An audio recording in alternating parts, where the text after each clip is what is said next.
fiz um roteirinho aqui que eu vou colocando na tela aqui, que aí vocês podem acompanhar meu raciocínio, tá?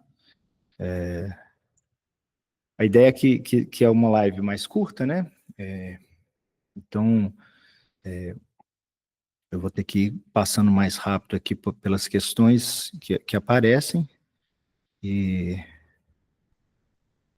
vocês estão vendo aí a tela? Tá aparecendo para vocês? Na minha tela própria aqui, vocês estão vendo uma repartição aí? Tá ao contrário, não? Tá É do jeito metade, certo? metade. Tá dando para ler, né? Tá. Eu vou usar aqui embaixo, aqui, colando algumas coisas, para a gente ir conversando, tá? A minha ideia é só para poder facilitar aqui o acompanhamento da parte de vocês. Tá? Eu chamei para essa conversa de hoje para a gente, né, falar sobre por que alguns consultórios não crescem, né? Na verdade, tem até um ponto de interrogação nesse título, né? A ideia é que a gente vai conversar sobre isso, que é um ponto que eu, com frequência, toco aqui no Projeto Migratórios, né? De vez em quando eu falo alguma coisa sobre isso, alguns pressupostos do que eu penso, né, do que embasa muito esse projeto, está colocado nesse debate aqui sobre por que alguns consultórios não crescem, porque, na minha opinião, é como se a gente estivesse tendo que lidar não só individualmente com algumas questões pessoais de cada um, né, internas de cada um, como também a gente precisa lidar e precisa ter consciência de que lida com aspectos que são mais coletivos, sociais, e que impactam consideravelmente as nossas carreiras, sabe? Embora a gente está colocando aqui o título, porque alguns consultórios não crescem, a gente pode dizer, de forma geral, que consultórios de psicologia e psicanálise não necessariamente encontram facilidade no crescimento, de forma geral, e que a expectativa que a gente tem para a nossa profissão, ela está bem definida socialmente, culturalmente, né? Diferente, por exemplo, de uma expectativa de uma figura da classe médica, que tem uma expectativa muito mais elevada financeiramente que a nossa. Eu não acho que isso é justo, e é por isso que o Migratórios existe, né? Eu acho que a gente não tem que estar colocado em patamares menores, acho que a gente tem que organizar a classe para que a gente se valorize de forma geral, né, como classe, e individualmente isso é importante que aconteça, né, assim, a somatória de todos aí que vai alcançar esse lugar um pouco melhor na sociedade. Então, né, sejam todos bem-vindos e bem-vindas aqui a essa live. Eu vou falar, obviamente, até pela forma como o título está colocado, eu vou falar muito num tom negativo, né, assim, por que não cresce, por que não acontece. A live de hoje, ela tem muito mais esse tom provocativo, e aí a gente vai conversando. Eu vou falar basicamente sobre uma introdução a esses impedimentos, né. E aí uma pergunta que fica importante de início é o que significa crescer. Eu acho que a gente precisa definir isso com clareza, para que você não use parâmetros equivocados com relação à sua tarefa. A sua tarefa de fazer seu consultório crescer. Eu diria que, pelo menos, a gente poderia avaliar esse crescimento a partir de 3 formas. Melhorar a habilidade clínica, acho que isso é um ponto que não é desprezível, embora eu esteja aqui colocando essa diferença entre consultório e clínica o tempo todo aqui dentro do projeto, e eu vou falar disso um pouco, né, logo mais, embora isso esteja colocado aqui, eu acho que isso é um ponto de crescimento que todo mundo almeja, e, né, é um ponto que todo mundo tem em comum, a ideia de clinicamente ser uma figura cada vez mais interessante, né? Isso não tem por que não estar aqui como um ponto de crescimento também. Mas, muitas vezes, a gente está aqui falando de faturar mais, nem sempre é só isso, mas faturar mais necessariamente é um ponto, e é um ponto justo. Eu acho que esse é uma das coisas que eu tento falar aqui no Migratórias. Acho justo que a gente tente ter uma vida financeira melhor a partir do trabalho que a gente escolheu. Isso não quer dizer que a gente não possa ter um cuidado político e social de democratização do acesso, mas a gente claramente pode faturar mais como um ponto de crescimento. E um ponto meio estranho, curioso para algumas pessoas é que crescer significa talvez trabalhar menos. Talvez estar menos dependente de outras fontes de renda, que é o que muitas vezes acontece na profissão. Você pega o censo que foi criado pelo CFP, se eu não me engano já tem uns 2 anos que eles lançaram, 1 ano e pouco, esse censo está claramente apontando para uma coisa comum no nosso campo, que a maioria das pessoas tem mais do que uma fonte de renda, tem que ter para poder levar a vida. Só o consultório, só a clínica não necessariamente realiza isso que precisa ser realizado. Então, trabalhar menos, né, enquanto crescimento, significa, obviamente, chegar em patamares financeiros suficientes para que você não tenha que trabalhar o tanto que trabalha. Às vezes, a proposta é, de fato, reduzir carga horária, né, aumentar o faturamento por hora para reduzir carga horária. Essa é uma ideia. E, além disso, eu acho que é justo que a gente coloque aqui, enquanto pontos de crescimento, tem uma preocupação nesse sentido, que a gente precisa cumprir, enquanto classe, a nossa função social e valorizar a profissão. Eu não penso no meu crescimento profissional somente de forma individual, mas eu penso enquanto classe. Eu acho que a gente precisa ir estabelecendo isso cada vez mais. E aí, nesse sentido, eu dividi a discussão de hoje aqui em 3 pontos. A parte 1, eu vou chamar de impedimentos que são da ordem coletiva, de ordem coletiva, social, né? Aspectos que são coletivos. Um conceito que eu sempre utilizo para pensar é o conceito de capital social, que é um conceito do Bourdieu, um sociólogo francês que tem...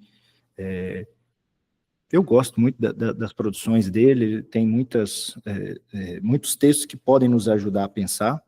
Tem um específico que é fácil de localizar, que chama 4 tipos de capital. É isso mesmo? Deixa eu só conferir se é 4 tipos de capital.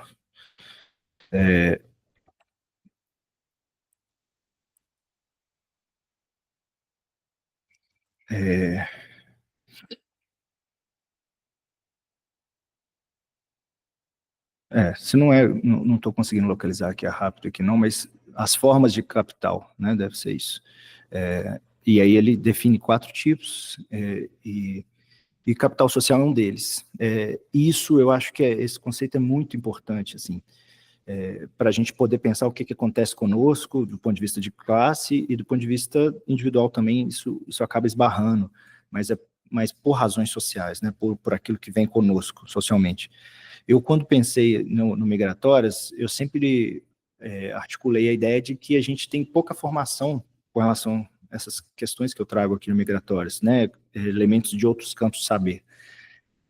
E aí fica aquela dúvida, né, sempre colocada. Será que isso tinha que estar mais presente nas formações, nas graduações? Eu não tenho muita certeza, de fato é um ponto de dúvida minha ainda, com relação ao espaço que isso deveria ter dentro de uma instituição de ensino, mas certamente eu acho que a gente deveria estudar mais sociologia, sabe? Eu acho que as cadeiras de sociologia poderiam abarcar um pouco mais, e por isso que eu sempre trago aqui o Bourdieu. Capital social é a ideia, né, quando ele usa o termo capital, ele basicamente está dizendo o seguinte: tem algo que se acumula, o capital é algo que se acumula, que se carrega consigo ao longo do tempo, que pode ser acumulado, pode ser crescido, pode ser diminuído, uma coisa que funciona a partir dessa figura econômica, né, do capital. E ele não é só necessariamente econômico, não é só o que você junta de dinheiro. Ele tem outros elementos que podem ser acumulados. E alguns desses elementos, eles são acumulados dentro de um processo coletivo, social. Então, quando a gente está dizendo aqui de capital social, fica evidente que quando a gente olha para esses aspectos, né, relativos aos preconceitos que existem na nossa sociedade, nós estamos dizendo claramente o seguinte: eu, enquanto homem, podemos ficar só nessa categoria. Eu, enquanto homem, tenho uma facilidade de expressão social na sociedade, na comunidade, de ter voz para dizer qualquer coisa, do que uma mulher, tem um tanto mais de força com relação a isso. É claro que existem mulheres que têm mais força do que eu, têm uma expressividade bem melhor do que a minha, mas se fosse pensar na média, estatisticamente, né, sem pensar numa figura assim mais abstrata, um homem tem mais facilidade. Um homem branco tem mais facilidade que um homem negro. Um homem branco rico, né, que tem grana, que é pelo menos classe média alta, classe alta, ele costuma ter um lugar de fala mais facilmente aceito por todos. Não quer dizer que em algumas coletividades, em algumas comunidades, alguns outros não tenham mais voz, sejam mais reconhecidos. Mas, a grosso modo, na nossa sociedade, e isso impacta demais no nosso valor social, é mais fácil para um homem branco, rico, ter acesso do que uma mulher trans, pobre, negra. Né? Isso não tem muita conversa. E isso impacta muito. Isso impacta muito. Não tem como negar que é mais fácil para mim. A construção do meu consultório foi muito mais facilitada por isso. É preciso reconhecer esse privilégio aí. Quando eu falo disso, eu sempre estou tocando na ideia de que algumas coisas a gente não vai enfrentar, eu não vou conseguir enfrentar aqui dentro do projeto Migratórias. Mas então por que eu estou colocando isso? Porque eu acho que é preciso que a gente reconheça que há uma barreira para acessar esses conhecimentos que eu trago no Migratórias, que faz com que as pessoas que têm menos capital social, menos munidas, menos ricas de capital social, vamos falar assim, elas têm mais dificuldade para poder fazer a coisa acontecer. Então, e aí que a gente poderia até colocar capital social e cultural. Quando eu conto da minha história, eu conto, por exemplo, que eu tive orientações familiares com relação a como é que seria uma visão que poderia funcionar melhor com relação ao consultório. Algumas pessoas não fazem noção do que é ter um consultório. E disso que nós vamos conversar aqui hoje, né, em parte. Algumas pessoas já chegam com alguma dificuldade nesse ponto. E isso é um problema. A gente precisa corrigir isso enquanto classe. Além disso, a gente vai ter aqui a dificuldade que a gente reconhece facilmente, que culturalmente a psicologia tem pouco valor na nossa sociedade. Eu não diria necessariamente um desvalor, mas ela não é reconhecida tão facilmente como algo de valor. E existe uma cultura interna no próprio campo de descrédito com relação a outras fontes de conhecimento, que é o que eu estava conversando. Muitas vezes, esse ponto aqui, que eu estou colocando agora, esse ponto de ter um descrédito com relação a outras fontes de conhecimento, por exemplo, economia, contabilidade, administração, marketing, isso é o recurso que existe disponível e que, para muitas pessoas, isso está acessível de forma muito natural, tá inserido na vida dela, ela já sabe mais ou menos como é que funciona o jogo do mercado e ela é valorizada por esse mercado. Algumas identidades têm facilidades com relação a isso. Outras não têm a facilidade, estão lá tendo que lidar com uma gama de preconceitos enormes e, internamente no campo, existe um descrédito com relação a isso. A gente é incentivado a estudar praticamente só a clínica, só aspectos clínicos, e isso é um problema, principalmente para essas pessoas que têm essa dificuldade de fazer o consultório funcionar. Uma coisa é a gente ter crítica com relação a essas abordagens, como é que isso vai entrar no nosso campo ou não, como é que a gente vai poder usar um conceito do marketing para pensar nossa atividade, qual é o limite ético disso. Uma coisa é a gente ter crítica, outra coisa é a gente nunca poder entrar em contato e avaliar o quanto que aquilo pode nos ajudar. Né? Eu estou aqui o tempo todo defendendo migratórios, que a gente vai precisar de revalidar alguma coisa. E eu acho que esse problema, isso da gente não ter acesso, não ser incentivado a esse acesso, pelo contrário, a gente tem sempre um receio de parte da classe com relação a isso, isso faz com que algumas pessoas que já estão enfrentando dificuldades, elas fiquem entregues a uma lógica de empreendedorismo de palco, né? Que é essa coisa de coach e tudo mais, que vai trazendo muitas dificuldades, porque muitas vezes são falas muito irreais com relação ao que tem que ser feito, né? O que pode ser feito e o que é possível para aquela pessoa fazer. Não reconhece uma gama enorme de problemas que são anteriores, coletivos, isso impacta demais, assim. Então, esse é um ponto, assim, eu acho que a gente precisa rever isso de um ponto de vista coletivo. Gente, eu coloco aqui sempre na lógica da gente fazer no Google Meet, porque se vocês quiserem me interromper a qualquer momento, fiquem à vontade, tá? Eu estou disponível aqui para conversar e trocar. Eu vou ver só se alguém mandou algum chat aqui. Não. Tá, então beleza. Então vamos para a segunda parte aqui. Eu estou chamando isso aqui de falta de consciência sobre a própria atividade. Isso é também um pressuposto do projeto. Temos tarefas clínicas e temos tarefas que eu estou chamando de consultório. Essas tarefas não necessariamente colidem sempre, em alguns momentos isso pode ser um problema e a gente vai precisar de olhar com cuidado, com crítica, com ética, os conflitos de interesses que podem existir, mas não realizar as tarefas do consultório, isso faz com que necessariamente seu consultório tenha dificuldade de crescer. Você está lá, talvez só se desenvolvendo o aspecto clínico e o consultório não necessariamente caminha bem, né? Então, quando eu digo isso, eu estou dizendo basicamente o seguinte: é possível, tranquilamente, que a gente entrar em contato com boas práticas de gestão de consultório e de outras instituições de saúde. Foi o que aconteceu comigo. Basicamente o seguinte: eu entrei para essa de ter um consultório completamente, não diria completamente, porque, como eu disse, meu pai já ficava lá falando algumas coisas na minha cabeça para eu pensar no consultório, não só com relação à parte clínica, mas a gente entra no movimento do campo de não pensar nada além do atendimento e dos estudos mais específicos, né? Quando eu trabalhei um tempo na área hospitalar, que eu fui tomando consciência, assim, falou, caramba, para eu trabalhar aqui e realizar os atendimentos que eu realizo, eu necessariamente estou aqui recebendo a coisa mais ou menos pronta de vários aspectos, financeiro, comercial, de estrutura física. Tem várias coisas acontecendo para que eu chegue aqui atendo o paciente e exerça somente essa atividade. Tá certo que o processo de um hospital é muito mais complexo, envolve muito mais coisas, né? Mas no nosso consultório, é um tipo de negócio um tanto mais simples, mas nós ainda temos esse tanto de problema para resolver. E se a gente não olha para eles, a gente passa a ter dificuldades, que é resolver as questões relativas a finanças, pensar como é que os pacientes vão chegar, como é que eles não estão chegando, quais são as parcerias que a gente tem, qual que é o preço que eu vou colocar para valer a pena o atendimento, para fazer sentido, para inclusive poder me permitir crescer. Eu volto nisso logo mais.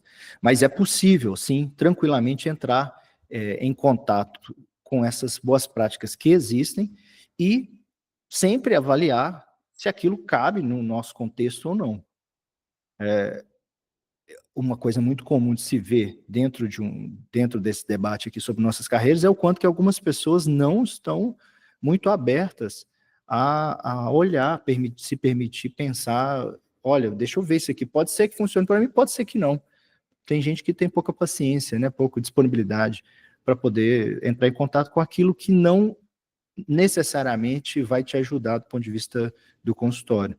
É como se tivesse sempre uma reserva com relação a isso.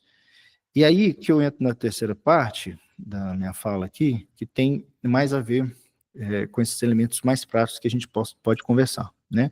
Mas antes disso, antes de falar dessa parte mais prática, tem uma questão aqui que eu acho que impacta e muito, né? Não é incomum que quando eu estou conversando disso aqui, quando a gente faz essas lives, quando a gente tem assim um contato primeiro com esses assuntos, muitos colegas saem desses debates falando assim, nossa, eu saí muito desesperado, muito incomodado, muito reticente, muito achando que eu estava fazendo tudo errado, que eu não estou fazendo o que deveria ser feito, ou pessoas que falam assim, eu nem dei conta de escutar, eu preciso ficar distante porque eu saio passando mal dessas conversas. E não é porque necessariamente a gente está aqui apontando o dedo para falar, você está fazendo errado.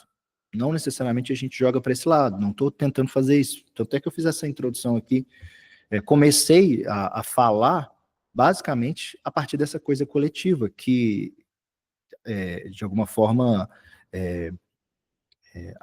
aperta em todo mundo, né? Assim, todo mundo é obrigado a lidar com essa coisa coletiva, a gente não tem muita escapatória. A gente espera que as estruturas possam mudar ao longo do tempo, mas nós lidamos com essa estrutura, precisamos resolver os nossos problemas hoje dentro dessa estrutura. Então, a gente precisa pensar muitas coisas. Só que, muitas vezes, as pessoas encontram bastante resistência interna para poder lidar com essas questões. Isso é um grande problema, né? Muitos colegas evitam esse tipo de debate e isso causa uma limitação com relação ao desenvolvimento. Um outro ponto, e eu acho que aqui já entro num aspecto um pouco mais prático, que, embora eu estou falando aqui de afeto ainda, né, que é a vergonha, muitas pessoas têm uma dificuldade para lidar com o próprio consultório e ficam envergonhadas, e eu acho que essa vergonha tem um tanto a ver com a falta de compreensão do que é ter um consultório, porque muitas vezes, por exemplo, quando a gente está lidando com a necessidade de fazer nossa agenda crescer, fazer o nosso consultório funcionar enquanto demanda, né, ter demanda para nós, as pessoas às vezes não reconhecem, não conseguem perceber que parte do nosso trabalho é receber indicação. E quem nos indica também se beneficia do nosso trabalho. Não é, obviamente, o benefício que um paciente teria, claro que é um benefício de outra ordem, mas pensando aqui na nossa atividade, quando vocês estão lá atendendo alguém, né, quando a gente está atendendo alguém, por exemplo, uma mulher, e aí a gente precisa encaminhar a filha dessa mulher para alguém, ou a mãe dessa mulher, ou o companheiro ou companheira dessa mulher para alguém atender. A pessoa está com alguma questão que precisa ser encaminhada. Não é bom quando a gente encontra alguém que vai receber bem essa outra pessoa? Isso não é importante? Essas parcerias não são importantes? Né? Quando você tem, por exemplo, um colega de trabalho, talvez isso fica mais evidente, quando você percebe que você tem um colega de profissão que você trocam indicações mútuas. Você percebe que o benefício está nessa coisa de receber indicação também, pelo retorno. Mas é preciso reconhecer também que quando você só encaminha, isso é bom para você também, isso tem um impacto positivo. Por que eu digo isso?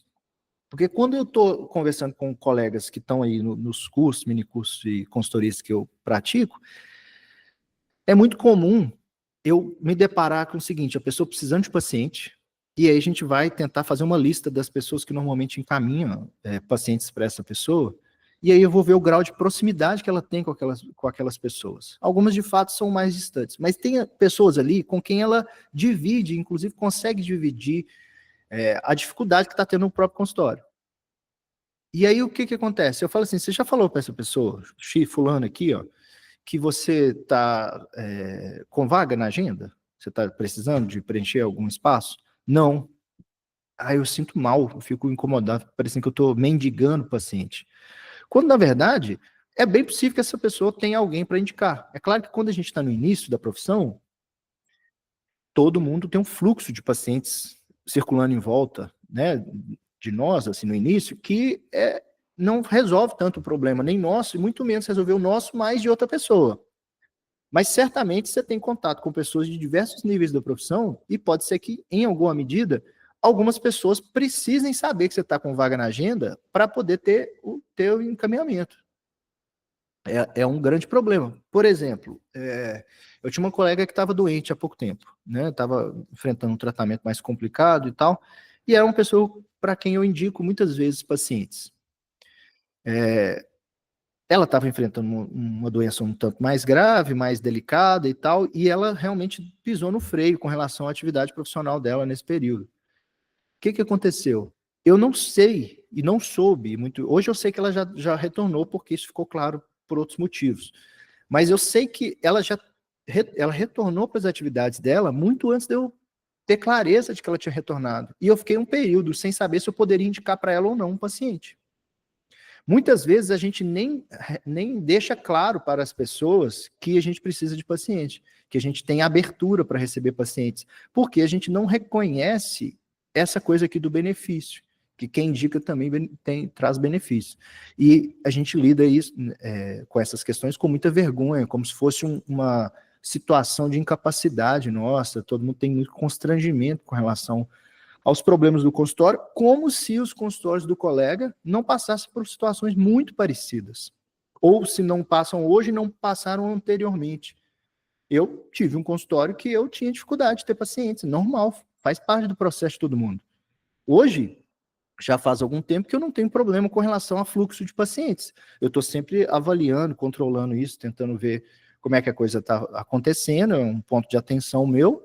Eu fico sempre cuidando para que eu não tenha menos de 5 indicações por mês. Quando dá menos de 5 indicações, mesmo que eu não vá atender, eu tomo algumas ações, mas não necessariamente isso era assim no início. Hoje é assim, eu atendo tanto que eu quero já há algum tempo, mas não era assim no início, e certamente eu compreendo quando algum colega está dizendo que está sem paciente. Eu não vou pensar que isso aí necessariamente é um problema da capacidade desse colega. Mas as pessoas que estão nessa situação muitas vezes sentem dessa forma, né? Não reconhecem que o outro colega também teve a mesma questão. Então esse é um ponto. Do ponto de vista comercial, nós acabam tendo essa dificuldade. Pode falar, Roberto.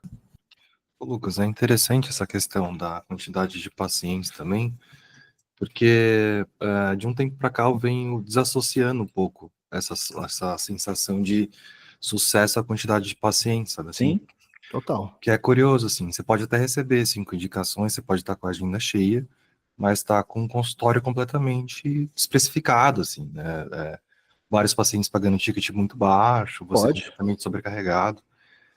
E eu fico pensando sempre isso, assim, porque o pessoal fica, eu preciso de paciente, preciso de paciente. Alguém pode chegar para mim e falar, preciso de paciente, mas eu fico pensando, será que você precisa de mais paciente ou você precisa reavaliar, né, isso que está acontecendo enquanto clínica também? Concordo total.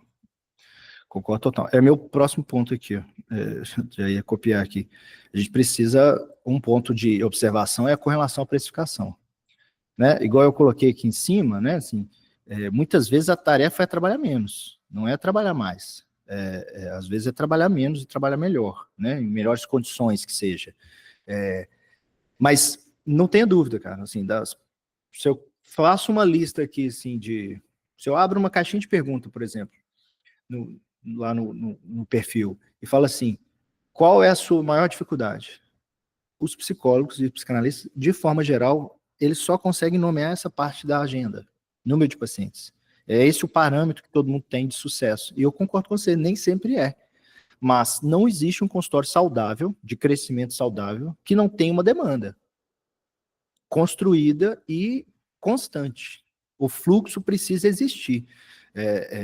Por exemplo, eu fico atento a isso porque é o seguinte, o meu consultório ele tem essa estabilidade faz tempo. Mas, por exemplo, se vamos supor que aconteça alguma coisa e aí eu paro de receber pacientes. Logo mais eu vou encerrar alguns processos, algumas pessoas vão sair antes da hora, isso vai acontecer. Né? Vai ter essa alteração de agenda, mais cedo ou mais tarde. Se eu não tenho pacientes me procurando, o efeito disso para mim é que eu vou ficar com aquele espaço vazio. Eu ter uma demanda constante não quer dizer que eu vou atender todo mundo. Às vezes eu vou encaminhar esses pacientes para outros colegas, entendeu? Então, é importante que a demanda passe por mim, mas não necessariamente fique comigo. Às vezes essa demanda vira você, mesmo que você não vá atender, é importante comercialmente, até também, no sentido de que você vai fazer parceria com outro colega. Olha, você está com condição de atender aí? Te mandar aqui, em outro momento, quando for, ele vai te encaminhar de volta. Esse movimento de troca de indicações, ele é importante de ser construído.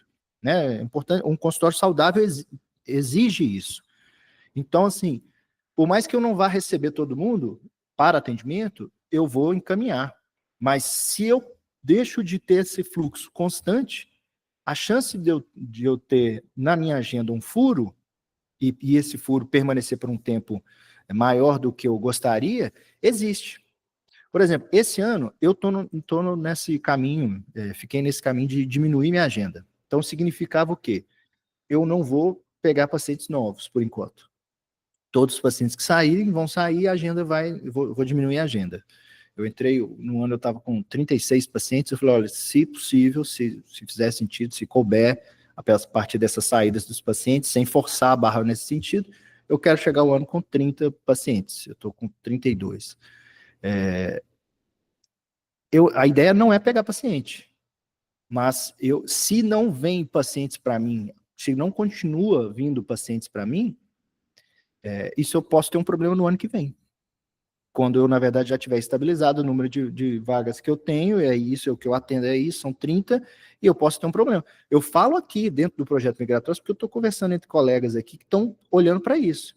Mas, assim, para os meus contatos que me indicam pacientes, eu não fico dizendo a todo momento que eu não estou atendendo paciente, não vou receber pacientes esse ano, não posso fazer muito isso. É claro que com pessoas mais íntimas eu falo, a pessoa me procura, eu falo, não, eu não estou com vaga, mas eu não digo, não vou pegar até o final do ano, eu não faço isso comigo. Seria um tiro no pé considerável fazer um movimento desse. Pode falar, Roberto. Você acha contraprodutiva essa tendência que alguns psicólogos têm de agenda fechada, assim, né? Porque pode criar uma sensação de escassez, assim, mas eu também acho que é meio tiro no pé, assim, não é não? Eu acho uma importação indevida, sabe? Esse conceito para a nossa área. Porque assim, a minha agenda, ela tá, na verdade, quando as pessoas dizem assim, eu estou com a agenda fechada, isso significa que eu estou com a agenda completa na minha cabeça. Porque a agenda fechada significa que você vai abrir de novo, logo ali. Eu acho que isso faz sentido dentro de um consultório que tem uma movimentação de pacientes novos sempre, a cada mês, por exemplo. É a coisa de um médico falar assim, olha, eu estou com a agenda aberta no início do mês. E aí ele vai preenchendo a agenda, pronto, a agenda fechou. Agora é só mês que vem. Por que ele faz isso? Por que comercialmente um médico faz isso? Porque ele espera que quem o procure tenha esperança de que mês que vem consiga marcar. Para a nossa área, que o paciente que a gente atende fica por tempo longo, você falar, estou com a agenda fechada, isso vai gerar uma falta de encaminhamento para aquela pessoa que a gente não sabe para onde vai, entendeu?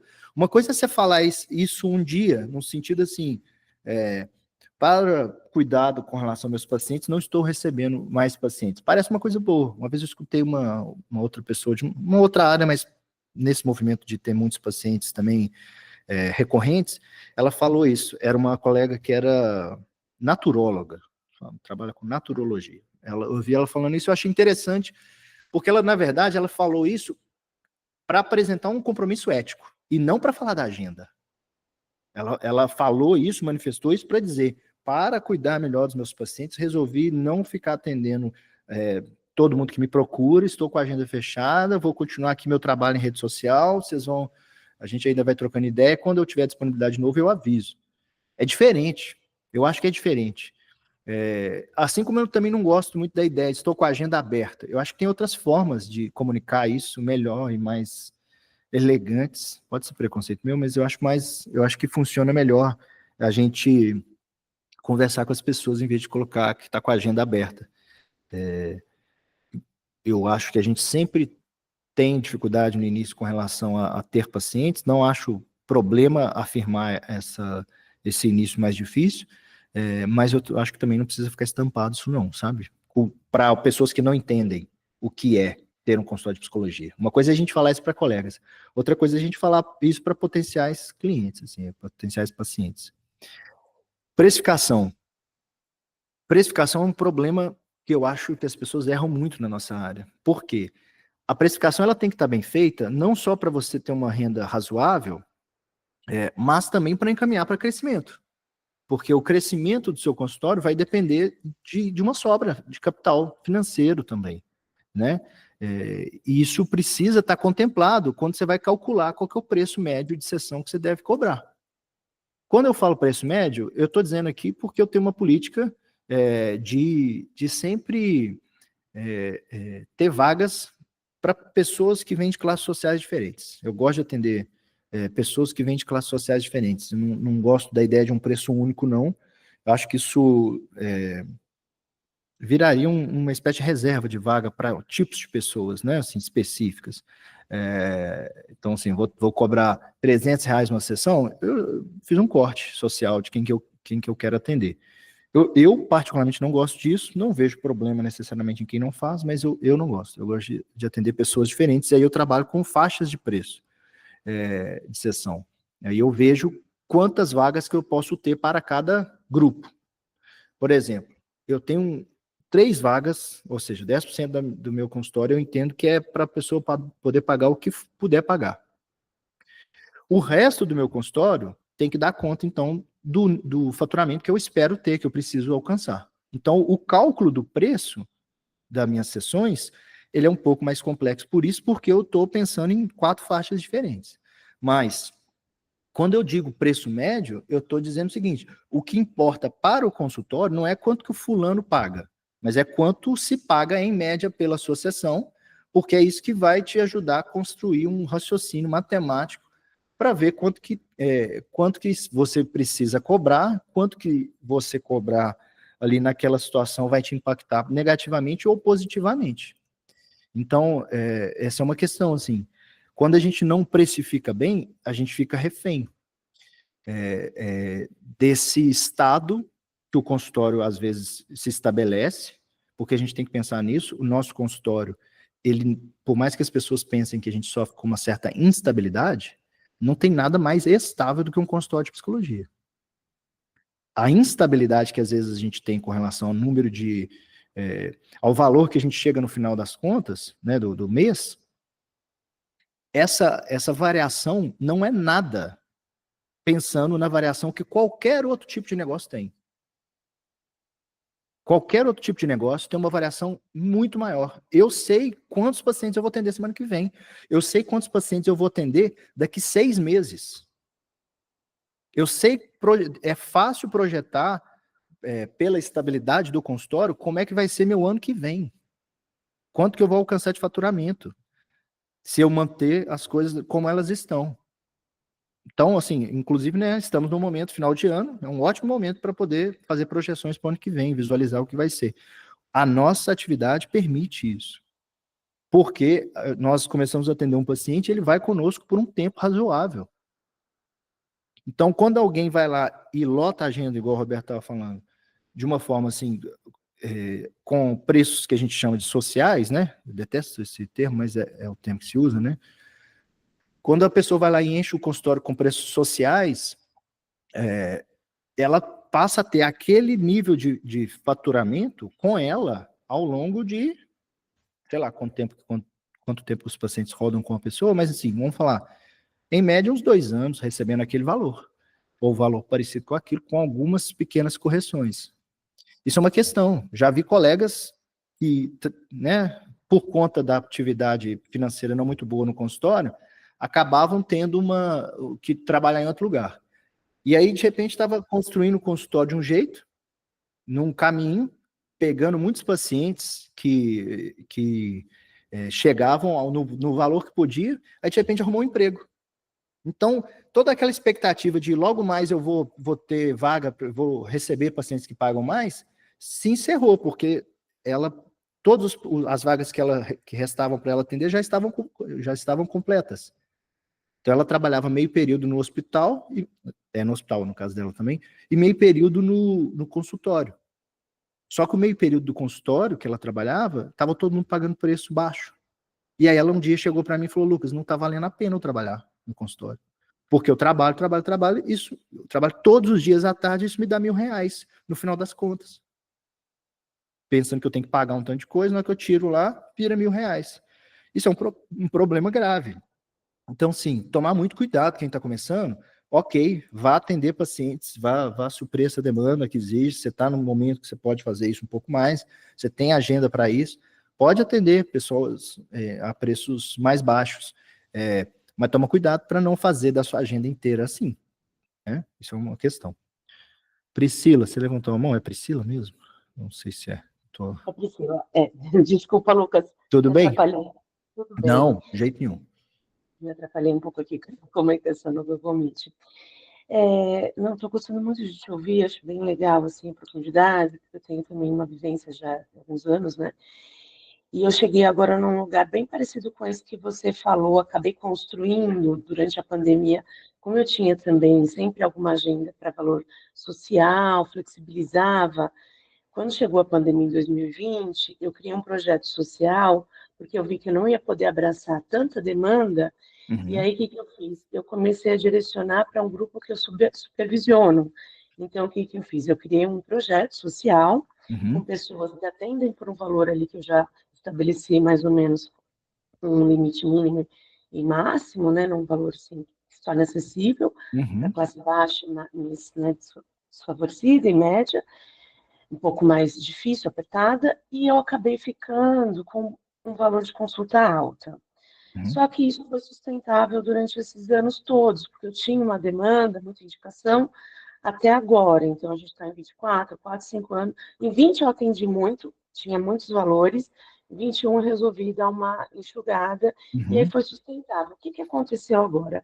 Eu recebo indicações, só que aí, nessa primeira consulta, as pessoas já vêm me perguntar, na primeira consulta, não, na primeira conversa, e quando eu falo o meu valor, muitas pessoas não ficam. Então, uhum. assim, eu queria te ouvir sobre como que você faz para trabalhar, porque eu acho que também está me incomodando, porque eu acabei direcionando um público mais, né, com uma situação privilegiada. Então, eu queria Uhum. te ouvir como que você faz para construir essas faixas, se você vai falar sobre isso. Achei bem interessante, né, você dividir, porque senão você elitiza, né, o consultório. Acho que isso está acontecendo. Isso é uma preocupação.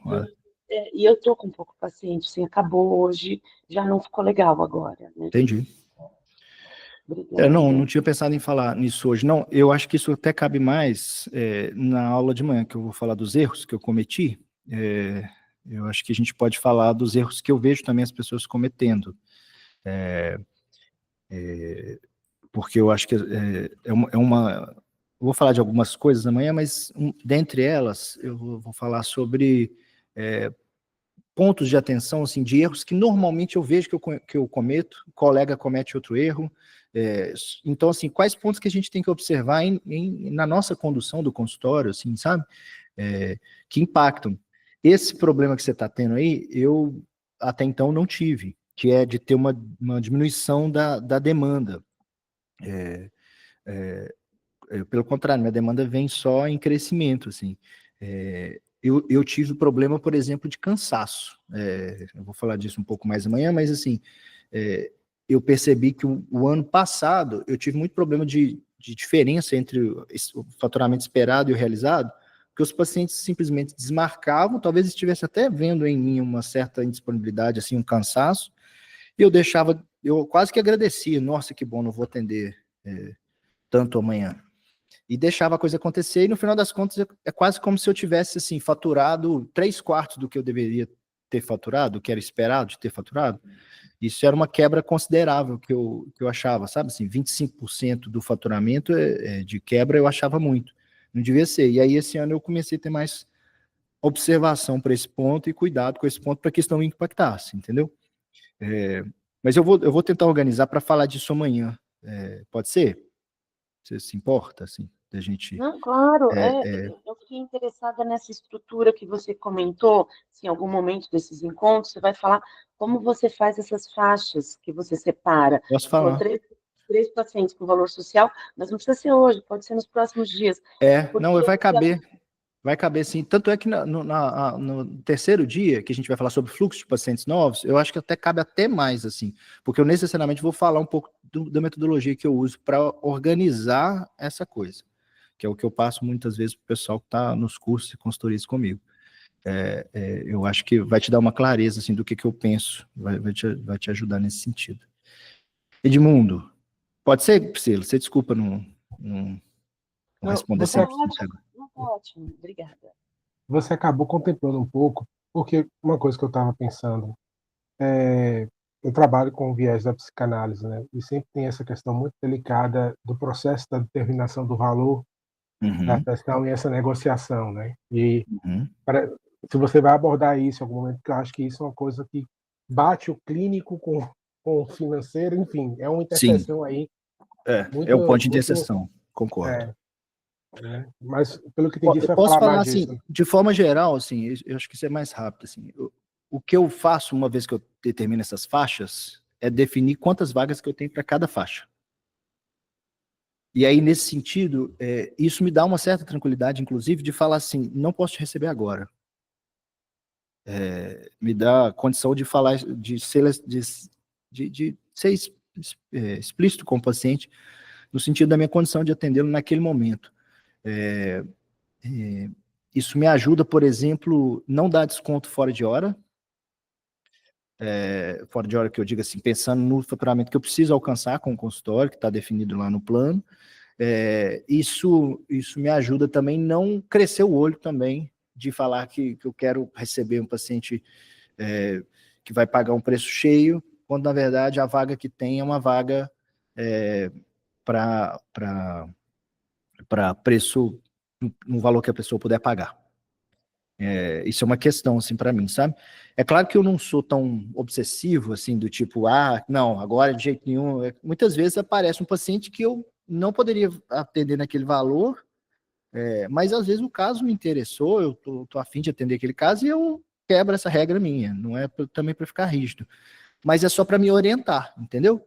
Eu acho que essa orientação é necessária. Agora, isso também não implica que isso acontece, é um aspecto clínico, pode ser que aconteça alguma coisa numa determinada situação daquele caso que eu tenho que reduzir o valor do paciente, ele vai me pagar menos, e é isso, faz parte da nossa atividade. Não tenho problema com isso. Mas, assim, eu não fico... eu, sinceramente, na minha prática, não valorizo tanto essa coisa que existe dentro da psicanálise de cobrar sempre um preço que vai apertar no bolso da pessoa, sabe assim? Eu acho que é apertado. Nosso serviço é caro de qualquer forma já, sabe? A gente atende o paciente semanalmente. Isso normalmente ocupa um espaço considerável. A não ser pessoas que têm muito dinheiro, um rendimento muito grande por mês, normalmente impacta muito, né? Assim, nas finanças de uma pessoa, né? Tem gente que fala assim, fulano está cobrando um apartamento para fazer análise de outra pessoa, né? Quando de vez em quando aparece aí, fulano cobrava R$1.700 a consulta. É um apartamento mesmo, né, gente? Que a pessoa vai pagar para fazer análise. Mas eu não fico muito preocupado com isso não, sabe, Edmundo? Assim, sinceramente, eu acho que o que importa mais é a relação da pessoa com o dinheiro e isso vai aparecer lá de algum jeito e tal. Porque o que eu tenho de problema com relação a isso é que isso às vezes vira álibi para a gente cobrar mal, sabe? Isso vira álibi para a gente cobrar mal, no sentido de que às vezes a gente está passando aperto no nosso consultório, tendo que atender com preocupações financeiras na nossa vida e isso impacta a clínica. Então, do mesmo jeito que existe conflito de interesse, para a gente falar assim, não vamos atropelar a clínica com o consultório, mas também o consultório precisa dar estrutura para a clínica acontecer, para o trabalho clínico acontecer. Então, eu acho que realmente um ponto de interseção, mas acho que tem espaço de manobra, sabe, assim, para isso. Então, assim, voltando, precificação é importantíssima de ser feito porque não existe crescimento que não implique, muitas vezes, né, não posso falar 100% das vezes, mas que não implique no investimento de grana, né, assim, de valores. Então, é preciso gerar, quando a gente está falando de precificação, o que eu estou dizendo aqui é que é preciso gerar margem, tem que ter um valor ali definido, que vai gerar valor para você investir futuramente. Segundo ponto, eu até preferi, terceiro ponto aqui, eu até deixei a palavra empreendimento, embora eu sei que ela provoque arrepios em muita gente, eu acho que isso é um ponto importantíssimo aqui, sabe? Muitas vezes eu troco a palavra empreendimento por negócio, vou variando aqui, mas eu quis ser mais provocativo dessa vez. Reconheça que você tem um projeto de empreendimento, seu consultório. Isso quer dizer o quê? Não pensar nisso faz muitas vezes a gente só atender e nada mais. Só resolver os problemas clínicos e nada mais. E no final das contas nós estamos com a vida complicada, às vezes, né, financeiramente falando, e o consultório está lá muito bem, obrigado do ponto de vista clínico, mas do ponto de vista pessoal nosso, aquilo não resolve o nosso problema. E aí, no final das contas, vamos ter que arrumar um emprego, vamos ter que fazer outro projeto, vamos ter que trabalhar de outra forma, porque a situação, o capitalismo é foda e é isso, a gente vai precisar de fazer dinheiro, não tem saída, né? Estamos nesse modelo de produção, então vamos ter que fazer dinheiro, não há saída. E aí, não pensar nisso, que a gente tem um negócio ou um empreendimento, como vocês quiserem se sentir mais provocados por aí, atrapalha demais.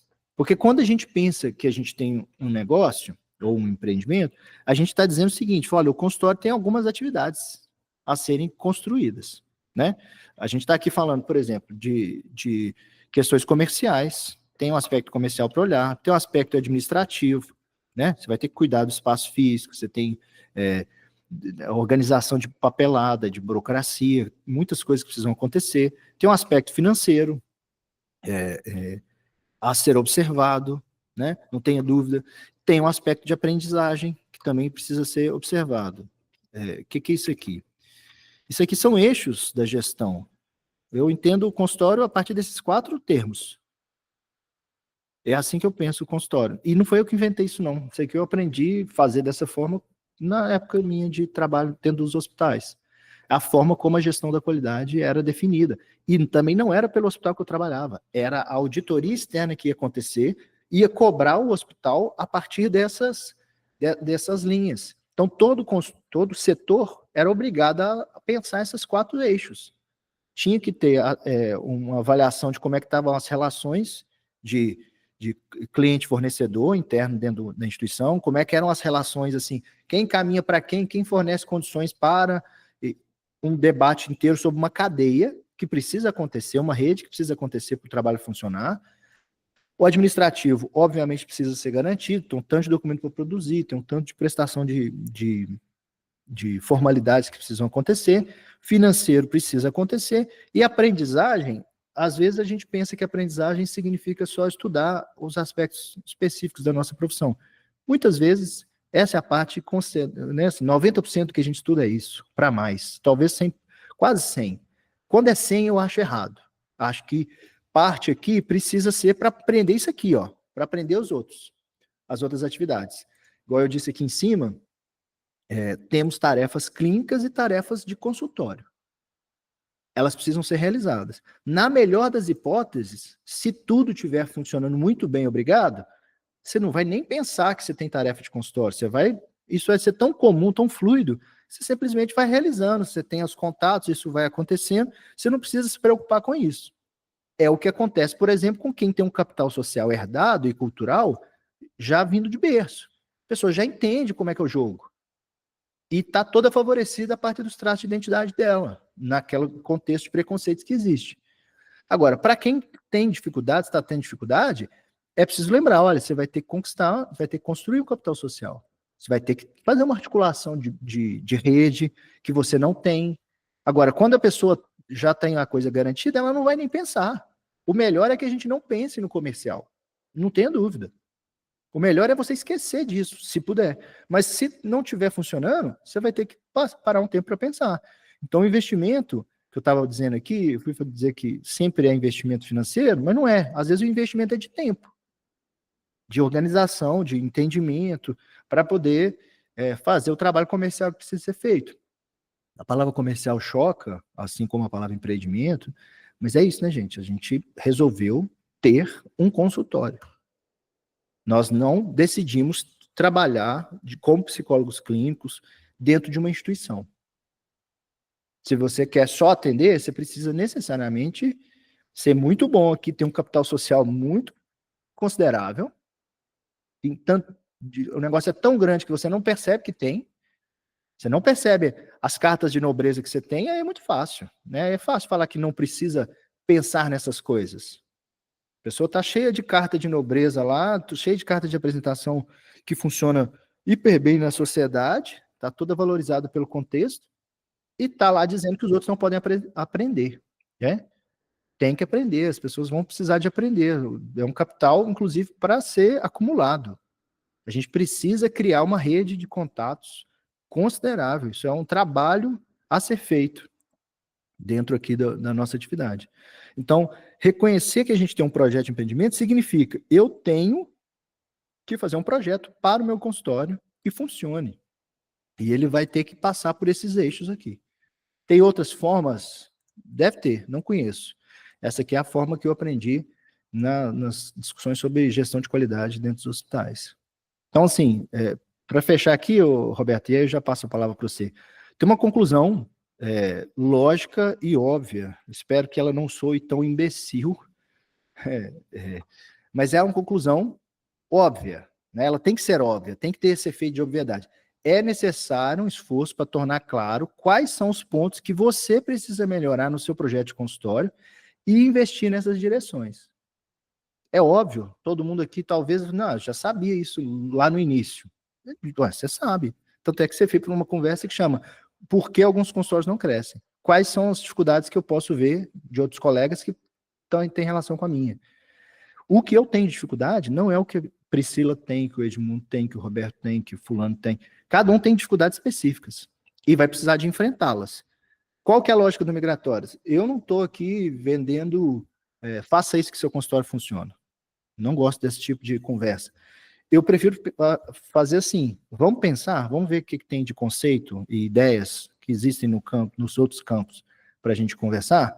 E é isso, assim, a gente precisa, por exemplo, ter uma noção do que é precificar. Né? Não tem jeito de você... se você tem problema para precificar, você tem que pensar, por que eu estou tendo dificuldade de precificação? Será que eu estou muito envergonhado? O que eu posso fazer para não ter tanta vergonha? Para estabelecer um preço. Por que diabos eu estou... Aí, às vezes, você vai até levar para sua análise. Às vezes, é até lá que isso vai se resolver em alguma medida. Essa ansiedade, essa resistência. Mas, em outra medida, via entender o pensamento. Uma vez eu fiz um post assim. É muito mais fácil você não ter vergonha de cobrar um preço X se você souber por que você está cobrando. Né? Eu fiz um post há pouco tempo também, que é psicóloga assalariada e psicóloga autônoma. Para que eu fiz aquilo? Para te mostrar que se você ganha 12 mil reais, mais ou menos, no consultório, fatura isso significa você ter um salário que te pagasse 5 mil reais. É importante ter essa noção, essa clareza matemática. Por quê? Para você poder cobrar, assim, não, eu vou cobrar 200 reais a sessão, porque senão eu estou ganhando 5 mil reais por mês. É isso que significa. Nossa, Lucas, vai cobrar 200 reais a sessão, isso aí vai dar o quê? Um faturamento de tanto lá no final. Faturamento, não é o seu salário. Tem que ter clareza dessas coisas para poder tomar as decisões corretas, assim, que funcionam para você, que tem a ver com os problemas que você está tendo. Então, cada um vai ter um problema. O fulano tem problema mais no comercial, o fulano tem problema mais no financeiro, o fulano é mais desorganizado, isso impacta mais ali. Cada um tem um problema. E um problema que às vezes é de ordem pessoal mesmo, assim, de que naquele ano você está com alguma dificuldade. E aí é preciso saber quais são os processos que existem dentro de um consultório para que você vá tendo os pontos de atenção. Por exemplo, eu não deixo meu consultório diminuir tem menos que 5 pessoas me procurando, para mim é sinal vermelho. Eu vou fazer as ações que eu preciso fazer do ponto de vista comercial. Muitas vezes eu não preciso fazer nada, porque é isso que está acontecendo, está chegando. Mas eu acompanho, entendeu? Quando não chega, eu presto atenção. É a mesma coisa uma pessoa que tem uma loja aqui, uma padaria aqui embaixo, uma loja de roupa, mais fácil. A pessoa viu um dia, entrou 2 pessoas na loja, outro dia, 0, outro dia, 1, ferrou. Vou quebrar. Em algum momento eu vou quebrar. Se o fluxo continuar assim, eu vou quebrar ali na frente. A gente tem que ter essa noção que pode ser que a gente não se endivide, não vá sair endividado. Um consultório é muito difícil uma pessoa fechar o consultório endividado por causa do consultório. A gente vai achar que é endividamento por conta da vida pessoal, mas é porque nós estamos pegando dinheiro do consultório, né? Não tem separação, e essa falta de separação é um problema financeiro, né? Para o financeiro. Mas assim, às vezes o consultório quebra. Por quê? Porque a coisa foi dando errado ali naquele ponto, na hora que você acordou, já estava lá na frente. Então, o pensamento da Priscila estou percebendo que isso está acontecendo, preciso prestar atenção nisso. Precisa mesmo. Precisa mesmo. Roberto, você ia falar aí, cara? Pode tomar a palavra. Não quero me estender muito por conta do horário também, mas um comentário, só acho interessante, assim, essa questão, porque realmente pouco se fala, né, e o quanto interpretar a clínica enquanto um empreendimento externo é importante, porque o que se percebe, principalmente de colegas que reclamam de dificuldades financeiras, dificuldades de acertamento ali, de posicionamento, né? É porque justamente está carregando características da vida pessoal para a característica clínica. E isso vira uma amálgama, e assim, não adianta você querer ter uma clínica estruturada se você pessoalmente é desestruturado. Impacto. A clínica vai ser um reflexo disso, assim, né? E você que tem experiência em hospital, né, assim, é interessante pensar, né, que os médicos, principalmente, têm esse problema. Ganha-se muito, mas são super endividados, assim, não tem uma administração, entende, um controle financeiro, enfim, toda essa questão que não importa necessariamente só fazer um faturamento muito alto. Sim. Toda essa questão da administração, ela tem que ser carregada no sentido de que é ela que vai proporcionar justamente isso ser visto enquanto um empreendimento bem sucedido, né, e isso reflete na nossa vida pessoal também. Então é interessante pensar que esse querer, né, essa reclamação, geralmente, não sei para você, né, mas geralmente vem acompanhado sempre dessa pessoa, assim, que está completamente desorganizada pessoalmente e acha que a clínica tem que estar, de alguma maneira, sabe, a todo vapor, assim. Sim. Não, impacta. E tem que pensar assim também, por exemplo, nessa queda de demanda que às vezes acontece. Esse dia para trás eu, né, orientei uma pessoa na consultoria, assim, que ela tinha separado, né, tinha tido um casamento se encerrou, e encerrou até bem e tal, mas não tem como negar que isso impacta na disponibilidade dela. E isso foi um rombo, assim, do ponto de vista de quantidade de pacientes que ela teve naquele ano, isso impactou consideravelmente.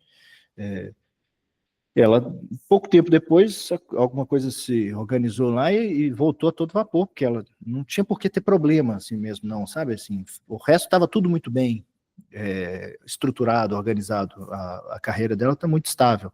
Só que tem essa coisa aí, pessoal, que impacta, não tenho dúvida. Às vezes não é algo dessa ordem, às vezes é algo da ordem de uma falta de conhecimento específica. E aí pode ser trabalhado a partir dessa coisa racional de aprendizagem aqui que a gente está conversando, né? Então é isso. Acho que acabei me estendendo mais do que eu previ, como sempre, né? Eu sempre faço isso. Mas então, amanhã a gente conversa meio de meio de novo, erros que cometi na construção do meu consultório. Eu vou ser um pouco mais aberto com relação aos problemas que eu vi que aconteceram e como é que as coisas foram melhorando e na medida que eu fui observando alguns pontos, tá? Se quiserem mandar mensagem lá no grupo do WhatsApp do evento, fiquem à vontade. Quem não está no grupo do WhatsApp e quiser entrar, só me mandar uma mensagem aí, que seja por onde conseguir falar comigo, que eu mando o convite novamente, tá bom? Um abraço, gente. Até amanhã. Obrigada.